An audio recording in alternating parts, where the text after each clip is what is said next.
No, they won't take it away. No, she said, the lunch is ready. If you don't come out there now, it will be dry. And I went, okay, I'll tell them. Okay, we'll keep it short. Yes, okay.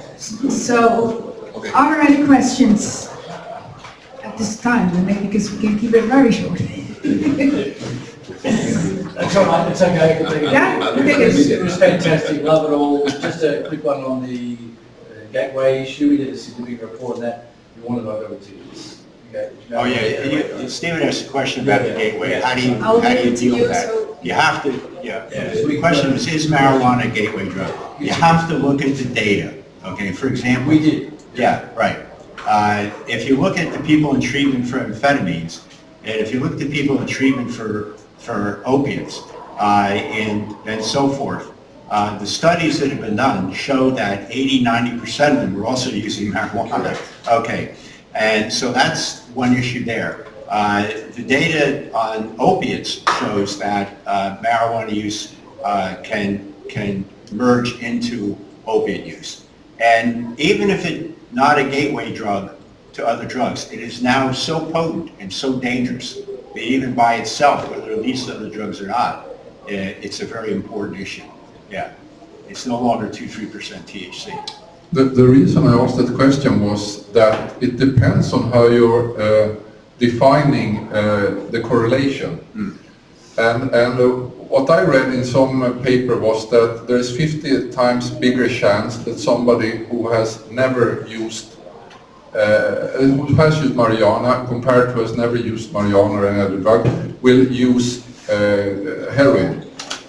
So, but that, according to this study, was that, well, okay, that means that a minority of the total number of marijuana users, whether it was 40% or 30% or something, are the ones who are gatewaying to heroin.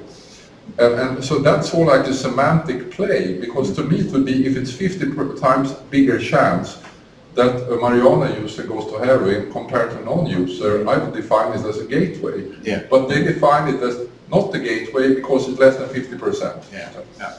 Anyway, I started getting drunk when I was 13. I started drugs when I was 16. I started with marijuana and moved on to amphetamines and opiates. So, any response to that? There's a lady in the back who has a question. Yeah. Good afternoon, everyone. Izzy, I have a question for you. Okay.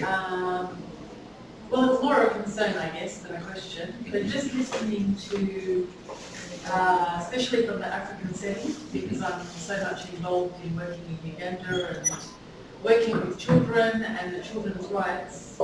And we talk about legislations that are there and rules and all the rest of it. But when it comes to protecting a child, say where I am, it's very difficult, even though the legislations and rules and all the documents and the paperwork are there. But at the grassroots level, it's really hard with all the corruption to be able to break through that. Because the probation officer has usually got something hooked up with someone else who's usually got, and then the child doesn't get the rights that it's supposed to get. And it's like banging your head against a brick wall. So how do we overcome that in Africa? I know it's different in all countries. I know maybe Australia and America will be more protected. But I know several times that I've had stood for a child in Africa and the corruption comes in and nothing gets done for the child. Well, that's why the child is quite unique. And like I said, if you don't knock, you're not sure the door will be opened.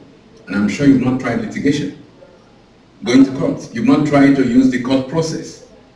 So if you've tried using the court process, you will see that you have more, you'd like to get more results. So the judiciary, the court process. Yeah, but I also have something to say about that. There's also corruption in there. Yeah.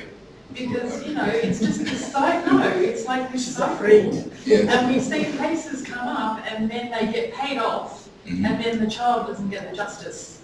So I'm just wondering, how do you, as a small grassroots organisation, even make an impact when it comes to children and the mistreatment? Because when you don't even bother anymore, it's like, okay, I'll do what I can.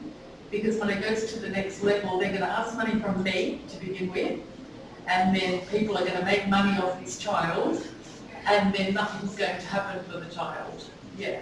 Well, we can't paint it as totally hopeless, That is just the reality. I mean, and like you don't expect the change to happen overnight, or in the first day, or in the first case you put in court. So all I would say is I will encourage you to continue, and then one day there will be a crack in the stone, and then you come. That's your eureka moment. You cannot give up, because it's still the most cost-effective means of getting societal change. What most governments in Africa are worried about is political rights. The government thinks you want to come and grab power from them. But if the issue is the child, I dare most governments will always give space. So I will continue to urge, explore litigation. It is one of the most unexplored means of attaining societal change. And we just have to give it a try. Yeah, so we say the probation side, in our district, there's one probation officer that looks after like 20 districts. Yeah. And unfortunately, he lives on the corruption. So what do we do about that? Sue the minister, tell them the man is corrupt. I mean, in Nigeria, we have a very corrupt system also. You sue the minister, sue the boss. But he's in on it as well. Yeah, it's like a hopeless situation, but I assure you it's not hopeless.